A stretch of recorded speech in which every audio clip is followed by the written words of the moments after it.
Well, you know, obviously coming in with a performance that our players put out on the field last Saturday night was huge for this program. Huge in the building process of where we're going. The direction that this program is heading is, and I've said it all year long, I knew we would be better. I don't know what better means, but I knew this was going to be a better football team this year. We've played better and haven't gotten the results that we've wanted on the scoreboard. And I knew that as long as our players would continue to respond, the outcomes would eventually happen. I just didn't know when. And coming off the Tulsa game, as I shared with you a week ago, and seeing all the players in that locker room hurting, coaches hurting, you really knew at that point that that they cared. And my message to them at that point was, you know, as long as I see the hurt, the care, I know that you still believe. And if you still believe, then we're going to respond the right way. And obviously to see our response over the last couple weeks, from our open week, and how we practiced, to how we prepared this past week, and then obviously the performance that all of our segments put forth on the field Saturday night was great to see, and especially shows what the direction of this program is going. This is what it's supposed to look like. This is where we're going, and you know, when you can come off a performance like that. See the Jarvis Pruitt being the National Defensive Player of the Week, the Walter Camp National Defensive Player of the Week, the American Athletic Conference Defensive Player of the Week, Ben Hicks named a part of the Davey O'Brien Grade 8 list, and you know, National Freshman of the Week, and you know, Van Malone being named National Defensive Coordinator of the Week. You know, those things happen when you play quality opponents that have been at the top of football, college football, for each of the last 2 years. And to watch our performance was really a special thing, and more importantly, to see our staff and see our players celebrate was very special to me, and to what the building process, the hard work that goes in behind it, to see the families of our coaches out on the field and hugging our players, as Paula and I had an opportunity to watch those family members. That was special to see. It's a first win against this high-ranked opponent here at SMU since 1982 Cotton Bowl, when they beat Pitt. And so it shows you, again, where we're going. It was just one win. That's what I want to kind of relate back to. It was just one. It was a big one, but it was just one. And you know, there's more to come, but there's a lot of hard work still left ahead. We haven't arrived. We're a long way from that. There's a lot of things we could have done better, but to see the validation of the hard work getting paid off, with over 500 recruits here on campus and their family members, and an environment that we had, our student body being able to witness a historic moment in this program since 1982.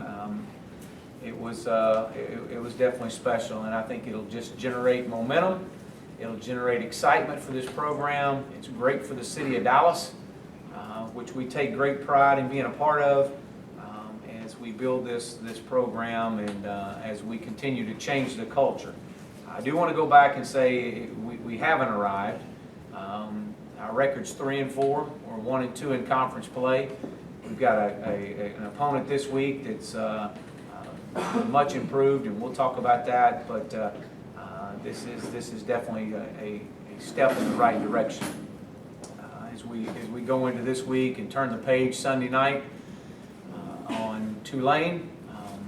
Again, very well coached. Coach Fritz has done an outstanding job there in his short time. He's trying to build something special, changing the culture there at Tulane, and he's very well respected in this business. He's been around, he's won, and he's won big. But he's taken over a team that He's got a lot of the same guys back from last year. They're playing much, much better defensively. Offensively, they're a triple option offense that's continuing to put their system in. They got a quarterback that's an extremely good runner, and two running backs that are tops in our conference, in the top part of our conference in rushing. They challenge you with shifts and motions and movements, and you've got to do a great job of adjusting from a defensive standpoint. You got to do a great job of communicating and playing option responsibility football, which can be difficult. You don't see that very often. You know, we see it against Navy, but they're a triple option out of the shotgun. So you'll see different things out of them. They had over 300 plus yards rushing against Tulsa, and we've got to do a great job of tackling in space. From their defense, they're playing exceptionally hard. They're very active up front. They run really, really well on the back end. They're very athletic. They got a lot of speed, and again, 9 returning starters off a defensive unit that is getting better every week and has been the best part of their football team up until the last few weeks, and where their offenses really came on. And so they're playing really well both on the offense and defensive side of the ball. But so we've got our work cut out for us. It is about the SMU Mustangs. I will say that, and how we respond to this week. And the challenge is to be 1-0 today, and only today. And that's how we're going to approach this next opponent. So with that, I'll open up for questions. What was the afterward? What was the celebration like? Kind of the, after everybody had gone and like everything had died down. What all happened and how they did stay up? Me personally? Yeah. Well, it's amazing. After you experience a win, it's hard to win at any level. But when you experience a win, and we want to make sure that our players understand that we'll never take winning for granted in this program. We're going to celebrate winning. You just kind of, you're numb, you're exhausted, but you've got so much adrenaline flowing through you. You don't know what to do. You just sit down and you talk and you laugh and you cherish those moments.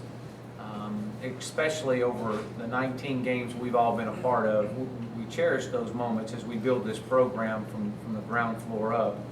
I shared this with our staff and our players on Sunday. Asked them to raise their hand if they got less sleep that Saturday night than they've gotten in a long time, but felt a lot better. And so I think sleep must be overrated, and because I felt better on Sunday and I slept less. The drive to work on Sunday was a lot nicer. The air was a lot clearer, and the food tasted better, and that's what happens. And I think I wound up going to sleep about 3:30 or 4, and just to kind of unwind a little bit. And it really hits you probably Sunday night. You kind of start dragging a little bit, and it all catches up to you. And that's why I love our schedule and the way we have it laid out. It gives us an opportunity as coaches to kind of hit the refresh button and get back in here on Monday. How do you feel like the team responded on Sunday night, getting back out there on the field? I thought we had a great Sunday night preparation.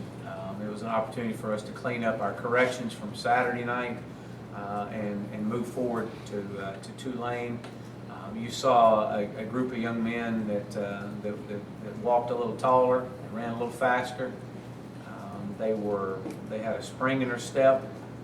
They were eager to get back out on the field, to be around each other. I think that was probably the most unique thing that I saw. They couldn't wait to get back to be around each other. This is a close football team, and as they grow closer with both the ups and downs that a season brings, you got to sense that. And so I thought they did a great job Sunday, flipping the script and moving to the next opponent. Coach, I understand that during the celebration there was a little bit of dancing by you. Can you address what kind of dancing you did? Yeah, my wife said I need a lot of help dancing. But when you come in off the locker room and the music's going, the guys are in there dancing. I mean, you just jump right in there with them, and you just make a fool of yourself. That's just what you do, and that's all right because they enjoyed it and they were having fun. They saw that we as a staff were having fun, and again, that's part of it. That's part of the growing, and you have fun together, and the memories that those guys will have out of that locker room that night, they'll never forget. And I want to make sure they don't forget it. And so it was fun. It was fun, and you just you live for those moments, and you cherish those moments. And I mean, it hasn't been done around here since 1982, and so you know, you keep building on it, and you say this is what it looks like, and this is where we want to get to. And in order to do that, you've got to attack your preparation every day. A 2-week break can go both ways. Can you talk about the fine line that's there when you have a bye week coming off a tough loss, and how you were able to galvanize everybody for that? Yeah, you know what, it's all in how you manage your practice during your open week. And you know, like I said, we don't give any days off. We may not practice, but there's always something that we're doing from a mental conditioning standpoint. So I thought our staff and our players handled the open week. We practiced 4 straight days. 2 of those 4 were in full pads, full tackle, going to the ground, going back to technique. And you know, let me back up prior to that, because this is something that doesn't need to go unnoticed. I mean, you know, prior to that week, you know, we played Tulsa, and we played them on a Friday night, and Tulsa was on an open week, and we played in Philadelphia, and got back here late, and had to turn around and play a short week. And so that getting into that open week was you know, our guys were needing that, but we played, you know, again, we played well against Tulsa. We just made a couple of mistakes and had a couple of drops that I think could have changed the outcome of the game. But needless to say, that our guys were as we moved into the open week off of that, I thought that this was a critical time for this football team. Is what I really thought. I thought that the way we responded coming out for that open week would determine the direction that we would head for this season. And they responded the right way. You know, through the course of the season, you never practice 4 straight days. I mean, where you're really grinding 4 straight days. Well, we grinded them pretty hard those 4 straight days of that open week, and then we gave them some mental conditioning days, and we're back in here for a normal week. So I thought it was well, it was much needed, and our players were ready to go. You mentioned some of the things you wanted to clean up on Sunday. When you watched the film, what were a couple of things that you wanted to emphasize you would have done better? Well, I thought that, you know, we had a couple of missed assignments. You know, in the offense side of the ball, we had a few breakdowns up front on a couple of occasions. I thought we could have got a few extra yards out of. Defensively, you know, again, there was a time, you know, we allowed the one long drive, that the third down, they had 2 third and long conversions. I thought we could have done better in that regard. We had a couple penalties in our special teams unit that negated a good return, which is a battle of field position for that ball game. But so those are things, you know. But you have those every week, and you go back in and you look at the overall plan and you say, well, okay, could we have done a better job in some areas? And you always could, as a coach. You're always looking to improve yourself and improve our preparation for game planning. And there's a few things we could have done a little bit better, but overall our guys knew the plan. They knew how to execute the plan, and that's really, it doesn't matter if you run 1 play or 21 plays. If you run them efficiently and effective and you're able to execute, you got a chance to be successful. We were able to do that. We created 2 turnovers, and really, I mean, you know, we turned the ball over the one time, and they have to go 10 yards to score. Otherwise, they only had 1 really long drive, and that was it. And so those are things you know, a true freshman, he's going to make mistakes, and he couldn't quite secure the football, and it led to points. And but those are things you got to get better at. Anyone else? When you have a defense that plays as aggressively as you guys have played, are penalties going to come because of that? Something because you're trying to strip the ball more and you're kind of taking more risks? Yeah, that's the one thing we don't want to take away from our players is the aggressiveness. And when that happens, you do. There are times that penalties happen because you're playing extremely aggressive. And as a coach, you look at it and you try to figure out what could we have done better. I mean, is there anything you could have changed to prevent a penalty? But But overall, you know, we do not want to take the aggression out of them. The way you take the aggression out of a player is you require him to think. You want him to play. If they have to go out there and think about what they're doing and process it, it slows them down, takes the aggression away. So they have to know the plan. And in order to know the plan, they've got to do their job of executing the preparation that is required to perform at an elite level, at a high level, to where we want this program on a weekly basis, not a one-time basis, on a weekly basis. And so, you know, it's all about these guys attacking their preparation every day they're here, and not just what's required of them, because the NCAA gives us so many hours a week. It's above and beyond what's required of them. And it's belief. It really is. It's a belief. And when the guys believe, they want to be around. They want to prepare better. They want to they want to be a part of the game planning, and they want to know what can we do as a player better on the field and off the field to make them and make this university well respected across the country. And I think we're heading in the right direction. The offensive line was very strong, no sacks again, and really, for the whole first half, they dominated. Talk about their play and their improvement. Yeah, you know, and I'm going to go back. Let's go back to the Temple game, to where they didn't play very well, and Coach Fry is just as disappointed, and Coach Craddock as anybody. And our challenge to them was, you know, they've got to step their game up. They got to step up how they prepared above and beyond what we asked of them. And they performed much better against Tulsa, giving up no sacks, and then to come out against a defense that was ranked in the top 10, 15 in the country, and what I thought was one of the best defensive fronts that we've seen since I've been here. And to watch our offensive line, Coach Fry, Coach Craddock, Coach Sorrells, those guys had a great plan to protect Ben Hicks. And we knew if we could protect Ben was getting better. Ben has gotten better the last 3 weeks. And just his ability to protect the football has been monumental for our offensive success each of the last 2 weeks. But I thought Coach Craddock had a great plan. Our offensive staff put a great plan together.